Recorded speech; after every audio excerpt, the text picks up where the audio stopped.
Hello दोस्तों, नमस्कार। मेरा नाम है विक्रम गुलिया और आज हम चर्चा करेंगे एक बहुत ही महत्वपूर्ण विषय पर कि एग्ज़ाम की प्रिपरेशन कैसी करनी है। किसी भी सिविल एग्ज़ाम के लिए आपको कैसे प्रिपेयर करना है। आपके मन में बहुत से क्वेश्चन आते होंगे कि हमें कौन सी सर्विस में जाना चाहिए, कितना उसका सिलेबस होगा, क्या इसके फ़ायदे हैं, क्या नुकसान है और क्या हम इस चीज़ को कर भी पाएंगे कि नहीं कर पाएंगे। इन सारे डाउट को दूर करने के लिए मैं आज की वीडियो लेके आया हूँ। सबसे पहले अगर आपने मेरे चैनल को लाइक, सब्सक्राइब और शेयर नहीं किया तो काइंडली ये कर लीजिए। और अब हम शुरू करते हैं आज की ये class, preparation for any exam, tips and tricks. ये सारे मैंने टिप्स एंड ट्रिक्स अपने एग्ज़ाम के एक्सपीरियंस से, मेरे दोस्तों के एग्ज़ाम के एक्सपीरियंस से, जिन्होंने रिसेंटली कोई भी सिविल सर्विस एग्ज़ाम क्लियर किया है, उनकी गाइडेंस से, उनके एक्सपीरियंस से और काफ़ी रिसर्च के बाद ये सभी कॉमन पॉइंट पाए हैं कि जो क्लियर करने वाले, जो भी किसी एग्ज़ाम को पास करने वाले एस्पिरेंट रहते हैं, जो प्रिपरेशन करते हैं, वो सब ये लगभग ये चार्ट फॉलो करते हैं। तो ये आपके लिए बहुत ही महत्वपूर्ण होने वाला है। और अगर आपके पास समय की कमी है तो कृपया करके इसको ना देखें, क्योंकि इसमें थोड़ा टाइम लग सकता है, लेकिन आपको बहुत अच्छे से समझ में आ जाएगा कि कैसे आप अच्छे से प्रिपेयर कर सकते हैं किसी भी एग्ज़ाम के लिए। सबसे पहले तो जब आप किसी भी एग्ज़ाम की प्रिपरेशन शुरू करते हैं तो आपको पता होना चाहिए कि एक्चुअल में आपका किस फील्ड में इंटरेस्ट है, क्या आपकी रिक्वायरमेंट है, किस में आप जॉब करना चाहते हैं, कौन सा आपको फील्ड जिसमें आप सर्विस करना चाहते हैं वो अच्छा लगता है और क्यों लगता है, क्या क्या उसके पीछे आपके मोटिवेशन है, क्या आप कि कितना आप वहाँ से अर्न करना चाहते हो, किस टाइप की आप जॉब चाहते हो, या आपको कोई भी जॉब चलेगी। तो वो आपको बहुत ही महत्वपूर्ण हो जाता है कि अपने इंटरेस्ट और रिक्वायरमेंट का आपको पता हो। जब आपको अपनी इंटरेस्ट रिक्वायरमेंट का पता चल जाता है तो आप अपने गोल सेट कीजिए कि कैसे उसको हमें अचीव करना है। फिर उसके बाद नंबर आता है कि किसी भी एग्ज़ाम में जब कोई भी नोटिफिकेशन निकलती है तो उसमें उसका सिलेबस दिया होता है। बहुत से विद्यार्थी, बहुत से एस्पिरेंट जो तैयारी कर रहे हैं, उनको ये ही नहीं पता होता कि उनका सिलेबस क्या है। तो आप सबसे पहले सिलेबस ज़रूर देखें कि आपको कौन कौन सी बुक्स या क्या क्या उसमें टॉपिक्स हैं जो आपको पढ़ने हैं, जो प्रिपेयर करने हैं। आपको सब कुछ पढ़ना नहीं होता। बहुत से विद्यार्थी पढ़ते बहुत पढ़ते हैं, लेकिन वो पेपर में देखते हैं कि उनके जो उन्होंने पढ़ा वो आता ही नहीं। उसका मेन कारण यही होता है कि उनको सिलेबस का ही नहीं पता होता कि उनका सिलेबस है क्या। जब आपको सिलेबस का पता चल जाए तो उस सिलेबस को आप ब्रेक कर लीजिए कि टॉपिक वाइज या सब्जेक्ट वाइज, और उसके लिए उसको कवर करने के लिए एक टाइम लिमिट सेट कर लीजिए कि हम इसको इतने समय में कवर कर सकते हैं। जब आपको सिलेबस का पता चल जाता है, एक टाइम लिमिट भी सेट कर ली है कि आपने मैं इस सब्जेक्ट को ऐसे इतने टाइम में कवर कर सकता हूँ, उसके बाद आता है कि वो कवर कहाँ से करना है। क्या आपके पास कौन सी रेफरेंस बुक होनी चाहिए, आप किसकी और मदद ले सकते हैं। जैसे इंटरनेट है, आज के टाइम पे यूट्यूब पे आपको बहुत सी वीडियोस मिल जाती हैं, फेसबुक पे और टेलीग्राम पे ग्रुप बने हुए हैं, यूट्यूब पे ग्रुप बने हुए हैं जो आपको ऑनलाइन कोचिंग भी देते हैं। अच्छा, आप विकिपीडिया की हेल्प ले सकते हैं, उसको थोरोली जान सकते हैं। और लेकिन इन सब की जब आप हेल्प लेते हो, जैसे यूट्यूब, फेसबुक, टेलीग्राम, आपको बहुत ही ध्यान देने की ज़रूरत है कि क्या जो हम पढ़ रहे हैं इनके थ्रू, क्या वो उसकी ऑथेंटिसिटी है। उसके लिए आपको बहुत ही अच्छी रेफरेंस बुक से रेफर करना चाहिए, और इसके लिए आप न्यूज़पेपर की भी हेल्प ले सकते हैं। ठीक है, ये सब चीज़ें हैं जहां से आप हेल्प ले सकते हैं। इसके बाद आपका आता है कि आप जो सिलेबस तैयार कर रहे हैं उसमें आप सब्जेक्ट वाइज आप ये देखें, रिसेंट ईयर्स के, पिछले 10 ईयर्स के आप पेपर लीजिए, उनमें देखिए कि उनके अंदर किस किस सब्जेक्ट से कितने नंबर के क्वेश्चन पूछे गए हैं, कितने मार्क्स के क्वेश्चन पूछे गए हैं।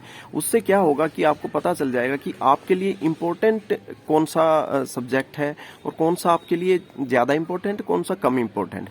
जो ज़्यादा इम्पोर्टेंट है, जहाँ से ज़्यादा क्वेश्चन पूछे जाते हैं, तो वो आप ज़्यादा प्रिपेयर कीजिए, और जिससे कम क्वेश्चन पूछे जाते हैं उसको भी प्रिपेयर कीजिए, लेकिन उसमें आप टाइम कम लगाइए। तो ये आपको काफ़ी हेल्प रहेगा कि आपको कौन सा सब्जेक्ट ज़्यादा प्रिपेयर करना है और कौन सा कम। और इसी के साथ एक और ध्यान रखिए कि जिससे कम क्वेश्चन पूछे जाते हैं जिस सब्जेक्ट से, वहाँ से आपको पढ़ना जरूर है, लेकिन उसमें क्या करना है, आपको ऊपर ऊपर से आप पढ़ सकते हैं, ठीक है। और जो सब्जेक्ट जिससे आपको ज्यादा पूछे जाना है उसको आप इतना डीपली पढ़िए, क्योंकि आपसे जिस सब्जेक्ट से ज्यादा पूछा जाता है, जहां से ज्यादा मार्क्स के क्वेश्चन आते हैं, वो आपसे डीपली पूछते हैं। तो आप उस सब्जेक्ट को डीपली पढ़िए, और जिससे कम क्वेश्चन पूछे जाते हैं आप उसको सुपरफिशियली ऊपर ऊपर से एक बार उसके बारे में जानकारी ले लीजिए।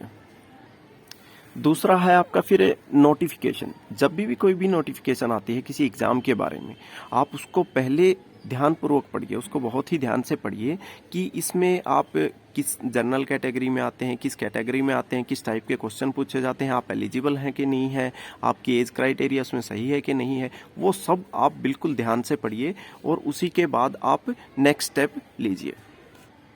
और प्रिपरेशन के लिए सबसे इम्पोर्टेंट है कि आपको सिलेबस तो कवर कर लिया, लेकिन आपको जो फिर भी अच्छे मार्क्स नहीं लेके आ पाएंगे, उसके लिए आपको जरूरी है प्रीवियस ईयर क्वेश्चन पेपर और सैंपल बुक्स, जिसमें आपको टेस्ट दिए होते हैं, मॉक टेस्ट टाइप दिए होते हैं, जिसमें आप अपनी प्रैक्टिस कर सकते हैं। तो सबसे पहले आप प्रीवियस ईयर्स के जो क्वेश्चन पेपर हैं उनको उठाइए, उनको सोल्व करने की कोशिश कीजिए। अगर सोल्व नहीं भी कर पा रहे हैं, फिर भी आप उसके सारे क्वेश्चन के में गो थ्रू हो जाइए, उसको अच्छे से पढ़िए, उसको समझिए। उसका आप अगर पिछले 10 साल के पेपर को पढ़ेंगे, किसी भी स्टेट के या यूपीएससी के या किसी अदर सर्विस के, उसमें आप पाएंगे कि आपके क्वेश्चन तो शायद सेम रिपीट ना हो, क्वेश्चन हो सकता है आपके 5% या 10% ही रिपीट हो रहे हो, लेकिन आपको टॉपिक पता चल जाएंगे कि कौन से टॉपिक बार बार रिपीट होते हैं। 50% से भी ज्यादा क्वेश्चन उन्हीं टॉपिक से रिपीट होते हैं। तो आपको ये सबसे इम्पोर्टेंट है कि उन टॉपिक को ही आप बहुत अच्छे से तैयार करें, तो आपके 50% से ज्यादा मार्क्स यही स्कोर कर देंगे। और जब आपको एक टॉपिक्स का पता चल गया, आप अपनी रेफरेंस बुक से पढ़िए, इंटरनेट की हेल्प लीजिए, और उसके बाद आपको क्या करना है, जो सैंपल क्वेश्चन पेपर्स होते हैं किसी भी अच्छे राइटर के द्वारा जो बुक्स होती हैं, आप उनमें बार बार प्रैक्टिस कीजिए, उससे क्या होता है कि आप जितना प्रैक्टिस करेंगे, आपने जो पढ़ा है ना, वो आपको एकदम स्टिक याद हो जाएगा। उसमें आपके डाउट नहीं बचेंगे कि कहाँ पे, जैसे आपने कोई पढ़ तो रखा है, लेकिन एक जैसे 4 ऑप्शन आते हैं जो ऑब्जेक्टिव टाइप के क्वेश्चन पेपर होते हैं, उसमें एग्जाम में जब आप उसको अटेम्प्ट करते हैं, तो उसमें बहुत ज़्यादा चांसेस होते हैं कि आप सही उत्तर का पता होते हुए भी दूसरे पे आप टिक मार्क करके आते हैं। तो उसके लिए आपको सबसे अच्छा तरीका सैंपल बुक्स, ये मैं बिल्कुल बोलूँगा कि आपको सैंपल बुक्स से आपको अपने पेपर जरूर सोल्व करने चाहिए, और मल्टीपल टाइम करने चाहिए। जो आप प्रीवियस ईयर के क्वेश्चन पेपर आप पढ़ेंगे, तो उससे आपको पेपर का पैटर्न और टॉपिक्स समझ में आ जाएंगे कि किस तरह का पेपर पैटर्न होता है और कौन से टॉपिक्स आपके लिए इम्पोर्टेंट होते हैं।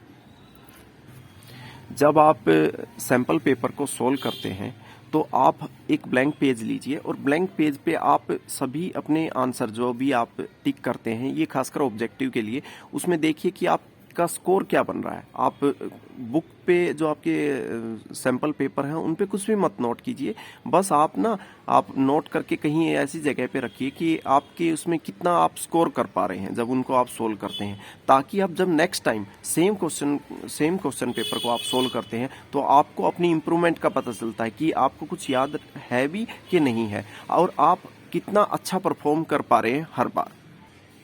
एक और इम्पोर्टेंट चीज क्या है कि जब भी आप किसी क्वेश्चन पेपर को सोल्व कर रहे हैं, आप उसमें आपको 4 से 5 ऑप्शन दिए होते हैं, उनमें से जो आपको एक राइट चूज करना होता है। लेकिन होता क्या है कि हम सिर्फ राइट पे ही ध्यान देते हैं, हम रॉन्ग पे ध्यान नहीं देते। आपको करना क्या है, जितने भी रॉन्ग ऑप्शन दे रखे हैं, आपको उनके बारे में भी पढ़ना है, आपको उनके बारे में भी आपको सर्च करना है। गूगल पे कीजिए, विकिपीडिया की हेल्प लीजिए, या कहीं बुक से लीजिए। उससे होगा क्या, मान लीजिए आज आपसे एक क्वेश्चन जो पूछा गया है, उसके 5 ऑप्शन थे, उसमें से आपने राइट चूज कर लिया, उसी के बारे में पढ़ा, लेकिन ये जरूरी तो नहीं है कि वही आपका नेक्स्ट टाइम आएगा। उन जो 3 या 4 आपके रॉन्ग ऑप्शन है उनके बारे में आप अगर अच्छे से पढ़ लेंगे, अगर नेक्स्ट टाइम वहां से पूछा जाता है तो आप उसको आसानी से क्लियर कर लेंगे। आपको ये ध्यान रखना है कि आपको बिल्कुल भी, आपको आपके सैंपल पेपर हैं उन पे कुछ नहीं लिखना है, उसको बिल्कुल कुछ भी नहीं लिखना है, क्योंकि वो फिर आप जब नेक्स्ट टाइम करेंगे तो आप वहां से आपको बिल्कुल दिख जाएगा कि हाँ ये ठीक है, तो आप फिर सही से अपना दिमाग यूज नहीं कर पाएंगे। जब आप क्वेश्चन पेपर को, प्रीवियस ईयर के क्वेश्चन पेपर हैं या सैंपल बुक से क्वेश्चन पेपर हैं या आपकी रेफरेंस बुक से आप जब पढ़ रहे हैं, तो कहीं से भी जो भी आपने एडिशनल कोई इन्फॉर्मेशन ली है उसके बारे में पढ़ते टाइम, तो वो उसी के साथ आप एक छोटे सा नोट बना के या तो वहां लिख सकते हैं जहां स्पेस थोड़ा सा बचा हो उसी टॉपिक के बिल्कुल साथ में, या फिर आप उसके लिए एक पेपर पे लिख के उसको स्टेपल कर सकते हैं अपनी रेफरेंस बुक के साथ या जो क्वेश्चन आप सोल्व कर रहे हैं, ताकि जब आप नेक्स्ट टाइम बुक को पढ़ रहे हो या आप अपने सैंपल क्वेश्चन पेपर को पढ़ रहे हो तो उसमें क्या होगा कि आप वो एडिशनल इंफॉर्मेशन पढ़ सको, आपको वो भी याद रहे, ताकि नेक्स्ट टाइम जब उस क्वेश्चन से कुछ भी पूछा जाए तो आपको बिल्कुल क्लियर हो, कि आपको पता हो कि हाँ आपको क्या क्या यहाँ से पूछा जा सकता है। और अगर आप करंट अफेयर या आपको स्टैटिक अपना जीके के लिए आपको तैयारी करनी है, तो उसके लिए सबसे अच्छा तरीका है आप न्यूज़पेपर पढ़िए, इंटरनेट की हेल्प लीजिए। और मैं एक स्पेशली एक ऐप रिकमेंड करूंगा, ये है AIR news, all India radio news app. इसके पॉडकास्ट सेक्शन ये डाउनलोड कर लीजिए आप, गूगल प्ले स्टोर पे मिल जाएगी, और इसके पॉडकास्ट सेक्शन में जाइए। उसमें क्या होता है, आपको 2 से 3 दिन की आपकी नेशनल न्यूज़ मिल जाएंगी, उसके साथ साथ आपको स्टेट की न्यूज़ मिल जाएंगी जो अलग अलग हिंदी में, इंग्लिश में या आप कोई रीजनल लैंग्वेज में सुनना चाहते हैं तो वो रिकॉर्डेड मिल जाती हैं। तो आप वहाँ से जो भी करंट अफेयर होता है, वो चाहे नेशनल लेवल का हो, इंटरनेशनल हो, या एक एरिया से बिलोंग करता हो, उस एरिया के बारे में जानकारी देता हूँ, तो वहाँ आपको बिल्कुल ऑथेंटिसिटी के साथ मिल जाएगा। ये बहुत ही हेल्पफुल एक ऐप है करंट अफेयर के लिए। जब आप प्रिपरेशन करते हैं किसी भी टॉपिक के बारे में, तो उसमें उस टॉपिक में ध्यान देने वाली कौन सी चीज़ें होती हैं जो आपको बिल्कुल ध्यान रखनी है, और उसको मार्कर से आपको सिर्फ वही मार्क कर लेना है। वो चीज़ें हैं आपकी डेज, कि कौन से डे में कौन सा दिन मनाया जाता है, या कौन पैदा हुआ था, या कौन उस दिन इस दुनिया में नहीं रहे, वो डेज के बारे में, उन डेट्स के बारे में, और उसकी आप हिस्ट्री को पढ़िए। एक तैयारी करने का ये बहुत ही अच्छा तरीका है, बहुत ही कारगर तरीका है कि आप सिर्फ उसके बारे में ऊपर से मत पढ़िए, आप उसको गूगल पे सर्च कीजिए, उसको विकिपीडिया पे जाइए और उसकी पूरी बैकग्राउंड हिस्ट्री को आप छानिए। उससे क्या होगा, आप चीज़ों को बहुत अच्छे से कोरिलेट कर पाएंगे और उसका थोरोली जान जाएंगे। मान लीजिए आपको कुछ भी उस टॉपिक से पूछा जाता है, मान लीजिए अभी आप संविधान के निर्माता कौन थे, किन्होंने उसका ड्राफ्ट तैयार किया, उसके बारे में भीमराव अंबेडकर जी के बारे में आप अगर पढ़ रहे हैं, तो आप उसमें क्या कीजिए, आप गूगल पे सर्च कीजिए, विकिपीडिया में जाइए, वो उसकी सारी education history, birth place, birth, education, work, participation, उनको क्या अवार्ड या उपाधि दी गई, उनका क्या काम था, कंट्रीब्यूशन क्या थे, उन्होंने कोई बुक्स लिखी है, उनके क्या, उनकी सोच के साथ लोग को फ़ायदा है या नुकसान है, उनके साथ जाने के लिए क्या उनकी सोसाइटी पे इम्पैक्ट डाला,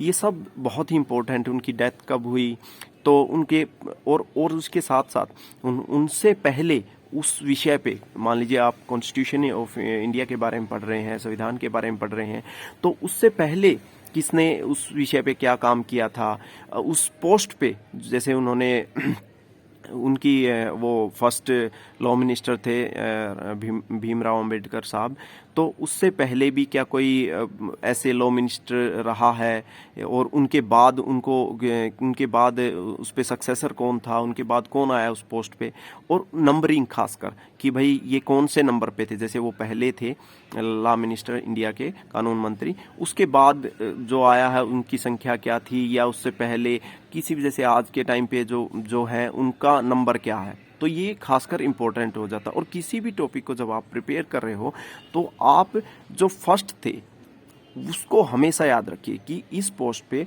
फर्स्ट कौन थे। मान लीजिए आप सीबीआई में ज्वाइन करने जा रहे हैं, तो सीबीआई के लिए प्रिपरेशन कर रहे हैं, तो आपको पता होना चाहिए सीबीआई के पहले डायरेक्टर कौन थे, ये किस सन में सीबीआई एक्ट जो था ये किसके अंदर आता है और कब लागू हुआ, और इसके क्या क्या फायदे हैं या क्या नुकसान है जो आज हमें देखना को पड़ रहे हैं। तो ये सब चीज़ें आपके लिए बहुत ही इम्पोर्टेंट है और इनको मार्कर से आप मार्क कर लीजिए। जब आपका पेपर नज़दीक होता है तो सिर्फ आपको यही चीज़ पढ़नी होती है। जब आपके पास टाइम है तो आप अच्छे स्टडी कीजिए, लेकिन जब आपका रिवीजन का टाइम होता है तो आप उनको मार्क करके रखिए जो इम्पोर्टेंट चीज़ें हैं, और वही आपको पढ़नी होती हैं। नहीं तो आपके पास इतना समय नहीं होता कि आप सब कुछ पढ़ पाएँ। और अगर आप किसी सब्जेक्टिव एग्ज़ाम की प्रिपरेशन कर रहे हैं तो उसके लिए आपको बहुत ही महत्वपूर्ण एक जानकारी है कि उसके लिए आप प्री में बहुत से एस्पिरेंट पास हो जाते हैं, वो फंसते कहाँ हैं मेंस में जाके। मेंस में कैसे फंसते हैं? क्योंकि उनका एक्सपीरियंस नहीं होता राइटिंग में। तो उनको क्या करना है कि प्रीवियस ईयर्स के क्वेश्चन आप डेली सॉल्व कीजिए, अपने स्टेट के कीजिए या जो सेंटर के पूछे गए हैं, सेंटर के एग्ज़ामों के लिए पूछे गए हैं, या फिर आप कोई भी अदर स्टेट के पूछे गए हैं, आप उनको डेली सॉल्व करने की कोशिश कीजिए। उससे आपको एक तो इम्पोर्टेंट टॉपिक्स का पता चल जाएगा और फिर आपकी राइटिंग स्किल का पता चल जाएगा। आपकी जब आप लिखते हो तो आपके पास कितनी आपके पास वोकेबुलरी है, कितना आपका उसके बारे में उस टॉपिक के बारे में नॉलेज है। जब आप ये बार बार करेंगे तो आपको ये बहुत ही इम्प्रूव कर देगा आपकी स्किल को। तो ये आपको बहुत ही इम्पोर्टेंट चीज़ है जो आपको बार बार करके देखनी चाहिए अगर आप किसी अच्छे लेवल की सब्जेक्टिव एग्ज़ाम की तैयारी कर रहे हैं। ये बहुत ही आपके लिए हेल्पफुल रहने वाला है। और इसको आप क्या करना है कि ये जब आप सोल्व कर लेते हैं उसके बाद ये आप चेक करवाइए किसी से अच्छा, जो कोई आपसे आप मानते हैं कि ये हमसे अच्छा है इस फील्ड में, तो उनको दीजिए, उनकी हेल्प लीजिए और उनको बोलिए कि आप प्लीज़ मैंने कुछ क्वेश्चन सॉल्व किए थे, आप क्या थोड़ा सा मुझे बता सकते हैं इसके बारे में। तो उनसे आप नंबर लीजिए उसमें कि वो क्या आप स्कोर कर रहे हैं और वो क्या क्या आपकी वीकनेस बता रहे हैं। तो आपको जब आपकी वीकनेस पता चल जाती है और स्कोर पता चल जाता है, नेक्स्ट टाइम फिर आप 15 डेज बाद या 1 मंथ के बाद आप उसको दोबारा से आप उसके बारे में पढ़िए, दोबारा से फिर से आप सोल्व करिए और आप अब चेक कीजिए कि आप में क्या इम्प्रूवमेंट आई है। आप बहुत ही इम्पोर्टेंट हो जाता है कि जो वीकनेस आपको पता चली थी उन पे आपने कितना काम किया। आप अपनी वीकनेस को इम्प्रूव करेंगे, आपका ऑटोमेटिकली एग्ज़ाम को सोल्व करने का आपका स्टैंडर्ड बढ़ता जाएगा, आपका स्कोर हर बार बढ़ता जाएगा। और आपको एक और चीज़ का ध्यान रखना है कि बहुत से एस्पिरेंट क्या हैं कि जब प्रिपरेशन करते हैं तो उनको जो साथ वाले और एस्पिरेंट मिलते हैं तो उनसे वो घबरा जाते हैं, डर जाते हैं और एक इन्फीरियरिटी कॉम्प्लेक्स आ जाता है कि मैं ये नहीं कर पाऊंगा, क्योंकि वो तो आपसे ज़्यादा नॉलेज वाले होते हैं, आपसे ज़्यादा उन्होंने पढ़ाई की है या काफ़ी टाइम से उसमें प्रिपरेशन कर रहे हैं। तो ये एक आप में ना इन्फीरियरिटी कॉम्प्लेक्स लेके आ जाती है। तो उसके लिए आपको क्या करना है, उसके लिए आपको करना है कि आप किसी ने ज़्यादा पढ़ रखा तो उससे आप सीखिए, ना कि उससे डरने की ज़रूरत है कि नहीं मैं नहीं कर पाऊंगा। आप वो चीज़ अपने अंदर ना लेके आने दें।